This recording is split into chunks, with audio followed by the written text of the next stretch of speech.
What are you doing? Me? I'm getting ready to ask you a question. For what? Like, how come your husband's not driving? I don't allow that. I heard about these type of relationships.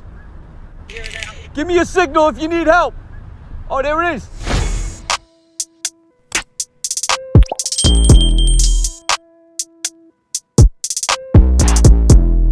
Yo, what's up YouTube, what's up family? I am back with another video. If you're new to the platform, I want to welcome you. Welcome to the family, and don't forget to like the video, comment and subscribe. I'm sure you're gonna like this video because hey, I brought here something to your attention so you can see what's really happening on the dating scene, especially about black race. Now let's get into it. Because when I walked in, it was packed. And what do you think I saw? What do you think I saw? What did you see? Exactly what I thought I was gonna see. What? 80 women sitting alone. No men in sight. None. I saw so many black women try to solve a problem in dating by starting to host events in person, trying to create third spaces to facilitate dating like offline. And you know what would happen every single time? The men were not signing up. They would be selling tickets to speed dating, and they would always end up with men's tickets on sale.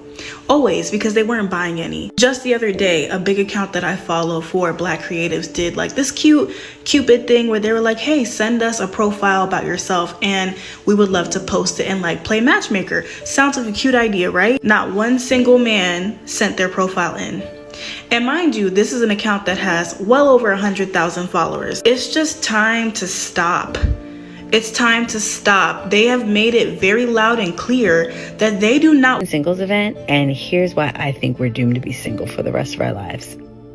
That was a bit dramatic, but let me tell my story. So I went to singles night at Union Church's Charlotte campus. Now, I don't go to that church, but I started following Pastor Steven since he was a guest pastor at my church earlier this month. And when I found out that he was writing a book on dating and relationships, I was interested because, listen, your girl could use some divine intervention in that area. But I'll be honest, I didn't want to go at first. I figured it's a Christian singles event.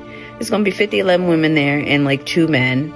Plus, they were advertising it as a conversation that you wouldn't expect to have at church. And I thought, I've heard enough of those modern dating and relationship podcasts. I don't need to hear any more, especially not with a biblical spin. Instead of having meaningful conversations about finding and building Christ-centered relationships, we just left the event, right? So bad. I think we were just saying that we think that we've actually hit rock bottom. No, it was actually. We think we've actually hit rock bottom, and I think we were either punked, catfished, Like or it felt like a sick joke. And my spirit, while I was there, my spirit told me, no mas, por favor. I am not going to no more of these, okay? That rhymed. Period. I'm not going to anymore, and here's why. So that singles event was cool because they actually had a mix and mingle session at the end where they put us in a very cool atmosphere for people to talk and meet with each other. Although there was like 3 men there and 300 women, I loved the fact that they did that. I thought that was really cool. But my thing is, you go to one single event, you go to them all. They got the same message, and I'm gonna tell y'all what they be saying so that you can know ahead of time. If you feel like you're called to go, go. If you feel like the Lord is telling you to go, go. If you've never been, go. If you want to mix and mingle with other single people, go.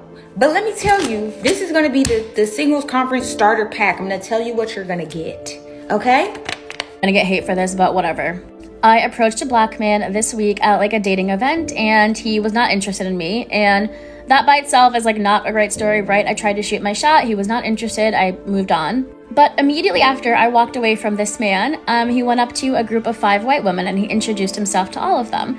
And then I kind of observed out of like the corner of my eye for the rest of the evening, this man was only going up and talking to different white women. Later that night, another very attractive black man came in, the exact same thing, only talked to the white women that were in the room. There were maybe 6 or 7 black women throughout, and I could tell. I would look over at the black women occasionally, they would be looking, we would all be observing the same thing. We're all thinking the same thing, right? And as someone who has reviewed a bunch of different like dating events, I have seen this play out so many times where you walk into a room, the black women are looking for other black men and the black men are not looking for black women. Unless the host of the event is like a black person or a person of color. And as much as I say that I am going to start dating outside my race, my mind, whenever I walk into like... What does this telling us? Are black men done with black women? Maybe, but that's not a good sign. That's not a good sign. We need each other for real. But some of men will be like, no, I cannot go there, because those are the same people I meet on the streets, on the dating apps, giving me those demands I cannot meet, judging me maybe according to my height, my finances. So if I go there and meet them in person, what should I expect there? The same thing. How much money you making? Where do you live?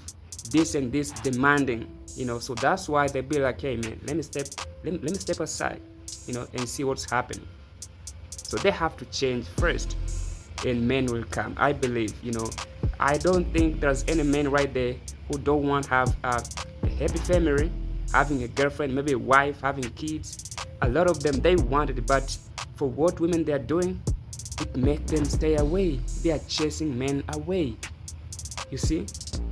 So this is not a big deal. It's just simple. Change your narrative, lower those expectations, be real. Anything will be like good. You can have a man, because it shows clearly like these women, they need men. For showing up there like that in numbers and they're just alone, it shows they do need men. So what is seen online, I'm strong, independent, I don't need no man, this and that, those are crap. Maybe they are just saying out of desperation, but they do need men for what you're saying here. I'm like in love with you. Stop lying. I'm not playing with you. I'm not. I'm like serious. Because I really love and care for you. Like I'm not even talking about being in love. Like as a person. Yeah. I just genuinely love you as a person. And I care for you as a person. Like I don't know what it was that did it.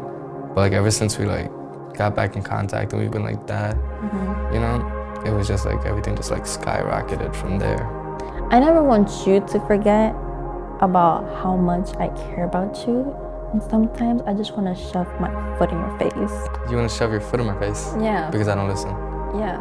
Because like I care about you. Okay. And it's like when I tell you stuff for your own good. So that's why I need to shove my foot sometimes in your face. Okay. You really want to know something my husband tell you? So I'm like in love with you. I'm not like in love with you, I am. Oh. Yeah. What's that reaction? Like, I am too. I'm scared to tell you. Let this serve as a proof that there is no friendship between men and women. Never, and that's not gonna happen. If your girlfriend, your wife, your partner, she has a male friend, just understand they will end up cheat. They'll be in love. They're just waiting for one of them to spike that conversation, and then it's over. You see, so be serious. If you're a man, don't talk to women. What you're looking for, what you wanna talk there. If it's not about business, then what? Talk to a girl. So listen, let's be faithful for real. But if you love someone, be open. Don't be like, hey, we are just friends. Some dudes have been in friend zone for 10 years. Like the other video I just dropped last week, you can check it, a link is down below in the description. You cannot be in that situation, and you know exactly you like that.